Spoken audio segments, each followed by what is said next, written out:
So thank you for joining us today on Empower by Example. My name is Laura Rock. I'm coming to you from the Rock Family Foundation, and today I have someone else with me who is also working with the Rock Family Foundation, Michelle Walker. You are our strategic consultant, and you do all the things. And I'm so happy to have you on today to assist in this conversation of giving people background to what it is we're doing. Yeah. So thanks for being here. Thank you for having me. And to be fair, I don't do all of the things. You do more than your share of the things too. We both do all the things. We enjoy We're a doing good all team. the things. Hashtag killing it 2019. So let's just do a little bit of, background Sure. really fast. Where are you from? I'm from Murraysville, Pennsylvania. Okay, and that's right outside of? Downtown Pittsburgh. So it's about 15 miles east of Pittsburgh. Nice. On your way to where I grew up. Yes. Okay. So you're like in between. Yeah. And where do you live now? I live in Bellevue, Pennsylvania, which is just outside the city limits of Pittsburgh. So I live just north of downtown. Awesome. Yeah. So tell me, what work did you do leading up to being a consultant for foundations? Yeah, so I spent 20 years working in the nonprofit sector. Started out as a intern fundraiser, and then became a general fundraiser, a major gift fundraiser. I worked in a variety of different organizations, and then when I got my master's degree in philanthropic studies, I thought, you know what? I want to take some of the things I've learned and some of the people who have inspired me over the years and turn it into a practice that's about more than just supporting one organization. So that's how I got here. Awesome. What's your favorite type of organization to work with? Oh, that's a good question.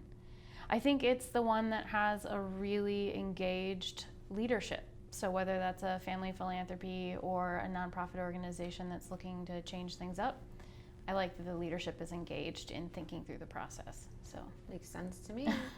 So we talk a lot about the rules, right? Yeah. Yes, you help me live by the rules. And we talk a lot about different strategies that people use in this space. And when we began working together, it was, March 2017. Yes. So really not that long. No. And in that amount of time, we have gone through kind of like a listening tour, we called it, right? So we've been going around and we've been talking to people who are working in the space that we want to work in, which is working with minority girls who are aging out of county-run services like foster care, juvenile justice, county mental health systems, and trying to help figure out what their next steps are in order for them to have a sustainable life. So when we started doing that, and that became our mission, that's a whole nother podcast topic, how that became our mission. But when it became our mission, you were like, so I think a really good idea is to go and talk to people who are working in this space and ask them what they're doing. And so how many people do you think we met with? So I actually looked. We made that list a couple of months ago now at this point about who all had we talked to and what had we learned. I think we've talked to over 60 people. Okay. Like when I go through the list of all of the connection points that we've had, we did quite the listening tour and learning just kept tour. Listening. Well, but there was a lot of conversation between us afterwards about how did that impact what you had heard before, what did you want to learn next, and it wasn't just a list of people. It was a list of ideas to explore and a list of things to know more about before coming to any conclusions about, okay, how do we start making grants? How do you start executing any of this? Right. And then what are the grants that are actually probably going to make an impact? Exactly. And what are the grants that are just going to throw money at a problem? And what are the grants that, if they don't get enough support, they won't go anywhere? Right. So taking a look at all of those different areas. Well, and I think we had some really great conversations, both from a practical lens, but also from a thoughtfulness lens. Like, what's one of the most memorable conversations you've had? Like, what stands out to you as a moment where you're like, that sort of wraps it all up for me? Breakthrough moment? Yeah. Breakthrough moment, I mean, we've had a lot, but I would say that the one that we used over and over in the weeks afterward, and the months afterward, and still today, is whenever we heard the question, a program officer asked us, so tell me, how old were you when you felt like you were good. And by that, it was you felt like you could make a paycheck, have a safe place to live, have your transportation, your mental health was good. You felt that you were able to care for yourself in a sustainable way. That was a great conversation. Like, I think that more than anything else, for the next 8 months, set the tone for how we went about thinking through everything we had heard and everything we wanted to do going forward in terms of what other questions do we need to be asking? It's not just about what can we do, what can you do, what can the foundation do, but what is the need and how do you help people get there? And I think that it just goes so far above and beyond having housing. You know, that's a checkbox. Having food, that's a checkbox. What about having, a really exciting thing that you do every day? What about having friends? What about having, just all these different things that make up a life? And why should it have to be just good enough? And why can't it be a great life? So I'll ask you. Yeah. How old were you before you felt like you were good? Well, so I'd like to say it was when I bought my house. Sounds like a good thing. At 24, I bought a house, but I lost my job the same week I closed on a house, and so it was like panic mode, right? I didn't know what I was doing. I had no safety net, no nothing. So I think I was probably... The same week? Oh, yeah. Oh, wow. That was a crazy time. Yeah. We're going to talk about burning karma someday. That's a different episode, but all right.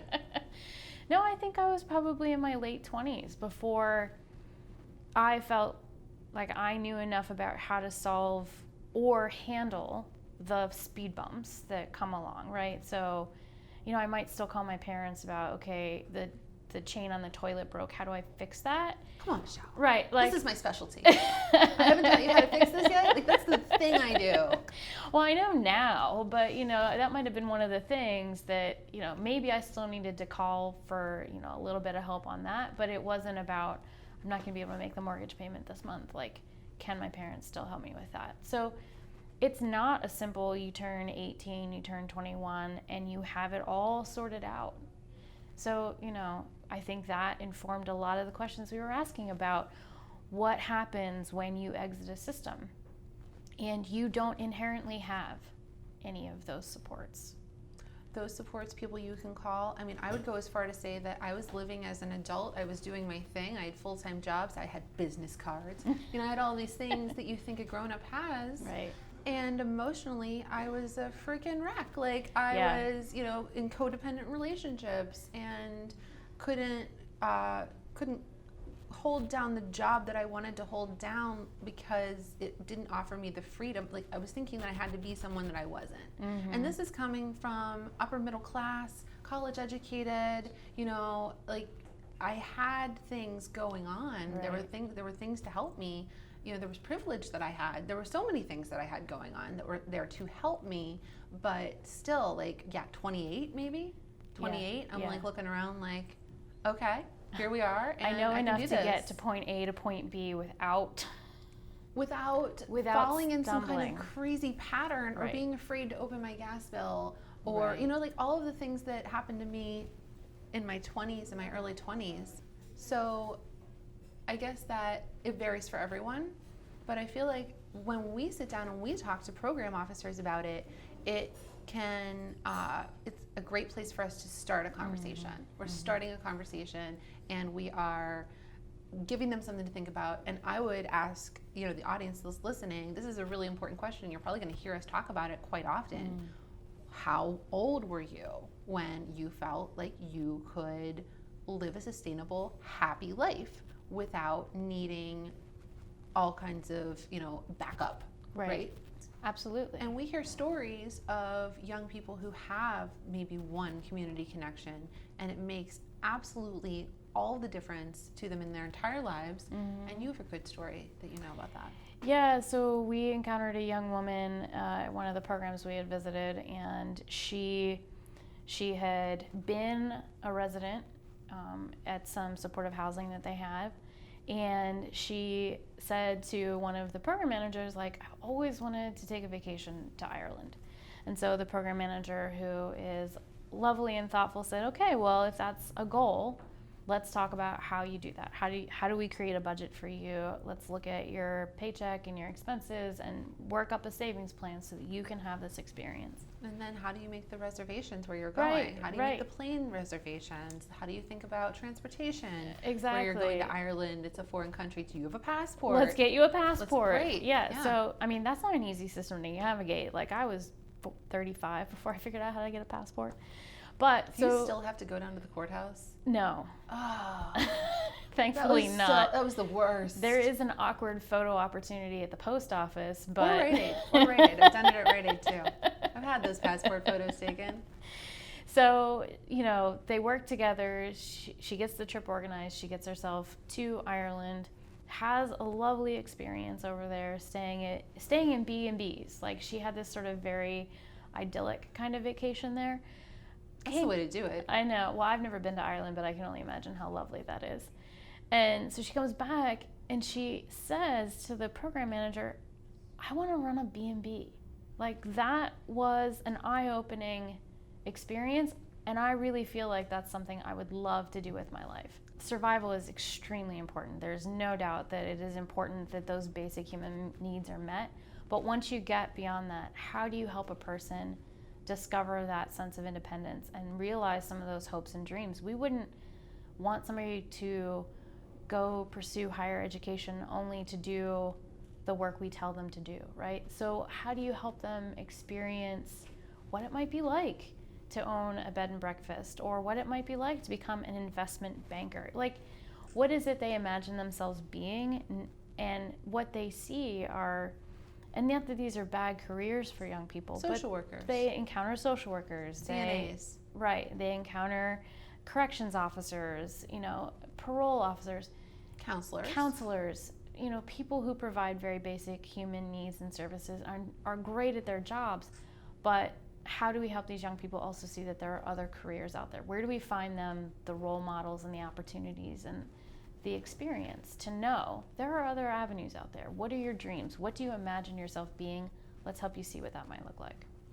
And taking it from that point now, so she has a dream about running a bed and breakfast, and does she know anyone who has any experience in hospitality, in that specific brand of hospitality, in tourism? Like, how do we connect her? How does she get connected with people who would be able to shed some light on that career and what that entails? Right. So I don't know that there's a platform for that. Like, we haven't encountered anybody who has something like that. I know we've talked about how can this be a vehicle? How could we help facilitate those sorts of things? And I'd love to see that happen, but usually that happens by word of mouth, right? Like, oh, hey, I know somebody who's in that, or somebody who might take a 20-minute meeting with you. And that social network, that human capital that people have within their own social spheres, are how those things happen for either one of us. Absolutely. That's exactly how that would have to happen for this young woman. But her sphere is limited to the folks she encounters every day, who are her supervisors, her peers within the system. So it's really a narrow pathway and a narrower network than I think a lot of us understand. So you have the lack of a support system, you have the operating from survival mode, you have, the limited experiences, and these are the deficits. Right. These are the problems. So you have then the hopes and dreams of someone who wants to grow as a person, have a sustainable life, not depend on the system, be independent, and how do we bridge that gap? Exactly. Otherwise, you're still just moving them from place A to place B at your own rate, where you're prescribing to them what you think it is that they need. And that's the definition of trying to save someone. It's not the definition of trying to empower someone. So this is what we're trying to do here. And you heard the hurdles that this population of young women in urban Pennsylvania, what they're trying to, break out of, essentially, empower themselves so that they can live a life that they want, not one that is, a hand-me-down life. And this is something else that I want to talk about a little bit, which is this notion of we feel fine giving and donating things that we no longer use anymore and that are of no use to us, what does it look like when we shake that up, and instead of donating things that we no longer want, why are we not offering, materials that are of the finest, of something that we would want to people who need things? Right. This whole cast aside, hand-me-down system isn't empowering anyone. And I have to say, if you're trying to give someone something, then maybe you could attach some confidence to that as well, right? So what gives you confidence? Think about yourself. Right. What helped you? What gave you confidence? When did you feel good? And ask someone if they want those things, instead of just saying, oh, I'm done with this, I don't need it. You should do this because someone said so. This is the way that this is done. So I'm just gonna, soapbox. No, I think that's great. Removed. And actually, you remind me of somebody I worked for at my first job, and his whole ethos was, if you give somebody a beautiful place in which to live, learn, and work, they will rise up to that. They will see themselves in a different light. They will treat themselves with more kindness, and they will treat others with more kindness. The space and the ways in which we talk about the experiences that people deserve influence how we see them and how they see themselves. And I think it's important that, if it's good enough for us, it should be good enough for others. In that we give ourselves the best we can, why aren't we doing the same for others? Absolutely. And so that actually, this is kind of a tangent, but it's something that I think we should talk about. We have these campaigns that are all around us, for homeless, for hungry, for needy, for all of these deficit words. And those are the things that pull at someone's heartstrings. Sure. And they get someone to open up their checkbook.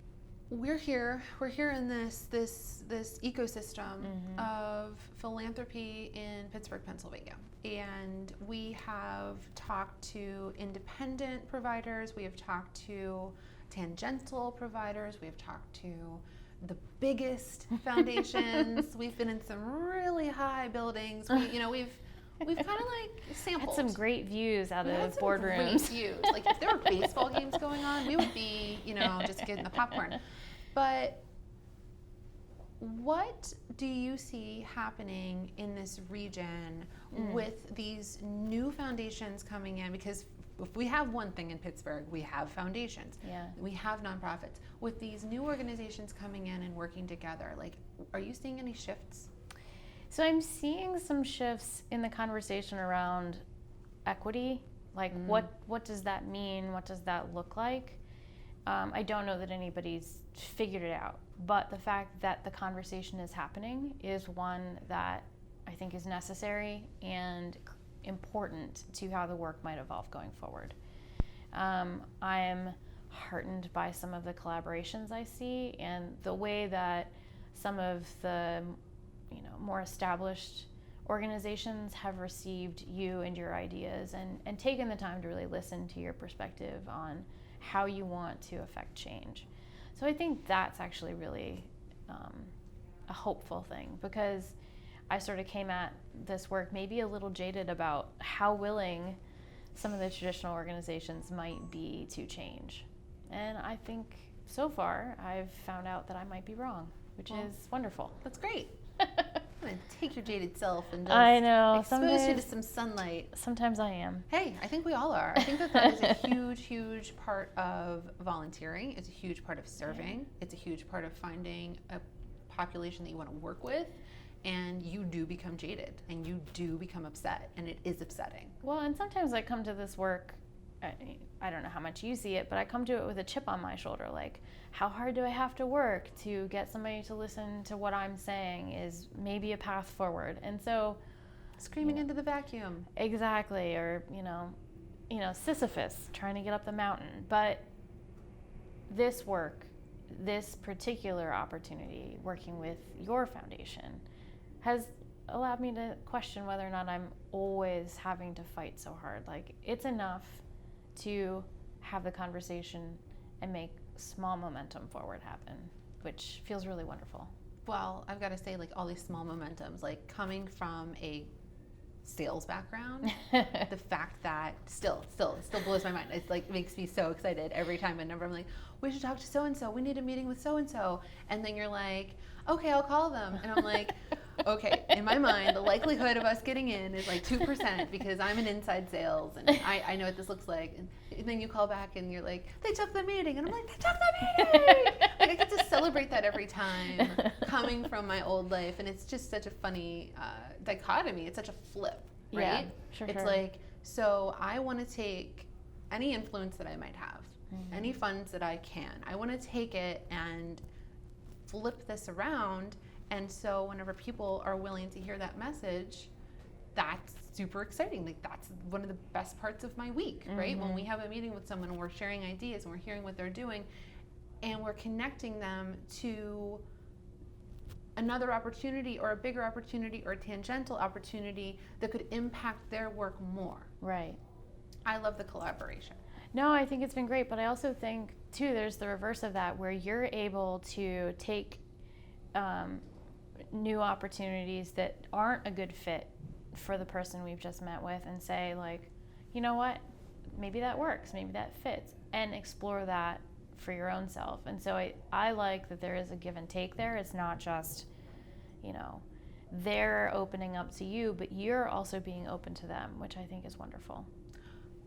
I would first like to say thank you for all of the amazing work that you have done to help me create the Rock Family Foundation. Thank you for the opportunity. It's been ridiculously cool, like super cool, like the most fun I've ever had. So I know that you do this on a different scale, and I know that you're offering this to individuals, like the people who are listening. So can you talk a little bit about that? What is that? So it can look like a number of things depending on where somebody is with their philanthropic journey. It could be about coming up with the plan for where you are now or where you want to go in the future. It absolutely has everything to do with where you are in your own comfort and interest with philanthropy. So it's a basic engagement starts at let's learn more about what you're doing and what you want to be doing and how you might have tools at your disposal for that, whether it's time, talent, passion, or money. I mean, there's so many different ways to execute your own philanthropy. I think that's been maybe the more fun part for you.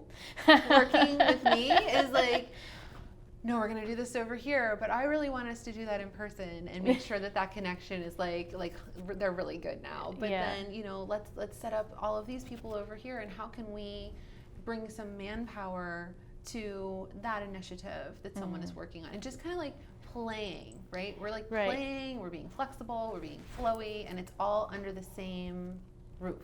Right. Well, I think so many people have this sense that, you know, the most visible part of philanthropy sometimes is the big foundations, the big names, the Gateses, the Buffetts, the people who have these billion-dollar asset structures and they're out making big bets in the world, right? But philanthropy happens every time you demonstrate your love for another person. So if that means going and picking up groceries for your friend who's sick, that's a form of philanthropy. And so I want people to really come to terms with there's so much philanthropy opportunity in their lives. Where can they start engaging if they feel that they're uncomfortable or disengaged or, you know, unsure of where to start? Let's have a conversation. Well, I think that answers my next question, which was going to be, how do you see that your work is going to make a lasting impact? I mean, how many people do you think that you could help? I know that's a rhetorical question. No, but I mean, right. you could really be helping people to make these decisions. They don't have to, and people do this and it's not wrong. This is not a judgment. They don't have to make money their whole lives, die, and leave it to something. Right. Right? Right. No, absolutely not. I make gifts now. I participate now. And it's not maybe at the scale I'd like it to be or it having the impact that I could hope for. But I'm not sitting at home thinking, well, because I am not at X level, I'm not doing it well. Right. So we have this notion in our minds that like you go to college, you get a job, you have a 401k, and once all of these pieces are set up like dominoes, then I'm going to give. Well, and somehow magically you'll understand the best way to do that. Right? Like that somehow you'll just wake up one day knowing what to do. Like I've served on several boards, and I can't tell you how many fellow board members I have served with who say, I don't know anything about being on a board. Like, they've served on several, and they don't know what they're doing. Right. And I'm like, okay, well, let's have a conversation about what the board is supposed to do for an organization, and where do you feel your discomfort? I think, maybe I can't impact 1 million people, but if I can help one person feel less discomfort or less insecurity around living who they are and expressing who they are via a form of philanthropy, then that's what I'm here for. Like, that's who I am. Purpose. That's my purpose. Unlocked. No, but seriously, I mean, when people, and all I can do is talk about my own experience. I can't say that this is everyone who is watching this or listening, but when people are driving by that, animal shelter, driving by that homeless shelter, driving by that soup kitchen, driving by whatever it is that they're like, I really wish I could help them. I really want to use my time, my skills, my energy. Maybe these are things that you don't even use anymore. Maybe these are things in your past lives, like that you're just like, I used to do this. I used to write grants. I used to, help women, I was a marketer and I would help them with their resumes or whatever it is that you feel like your talents are. I really, really wish that you would pull into the parking lot and walk through the door, because all of this negative self-talk in your mind is your ego being scared. And it's being scared of being uncomfortable. It's being scared because you don't know what's going to happen on the other side of that door. How could you possibly know? Why do you think that you would? You've never been there before, but you're being called to put your time and energy there and serve others, because if there's one like absolutely foolproof, magic bullet style thing in life that is going to make you feel better about your life, it is serving others. And it really doesn't matter how you do it. It really doesn't matter how you do it, just have to do it, because the way is going to unfold for you. And all of these concerns about, I don't really have the time for this, I need to put my family first, I need to put my career first, I'm supposed to, invest and divest and be vested and all of these things before I do any of those things. That's a lie. Well, that's a lie. Yeah, I mean, and none of it's permanent, right? Like, you don't have to serve on a board Not your selling my soul. Entire life, right? You can evolve and learn and decide that, okay, that felt good in the beginning. It doesn't feel good anymore for whatever reason. It's time for something new. And that's a growth process for all of us. I mean, I used to love to volunteer on Saturday mornings. I don't love that anymore. I don't want to get up on Saturday morning and go do something. Like, I want to take that time to be with myself. And so that has changed into, I much prefer serving on a board and meeting on Thursday nights. And that's where I'm happy now. And so, it doesn't have to be a permanent decision. So where can people learn more about what you do so that they can learn more about what they want to do? Well, so I have a website, walkerphilanthropic.com. You can also find me on Facebook. You would just search Walker Philanthropic. And I am accessible by email, phone, Zoom. We can talk. We can talk. Let's make it work. We can absolutely talk. Thank you so much for being here today and helping me walk the listeners, this audience, this tribe of people through, what the questions are that we are talking about. I hope that it makes philanthropy more accessible.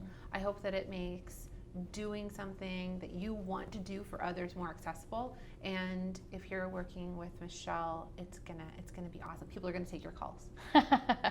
Well, I just want to say I am so grateful for the opportunity to get to work with you and your family. It has been a journey of a lifetime. I'm so appreciative. Let's keep going. Let's do it. Let's make it happen. Thank you. Thank you.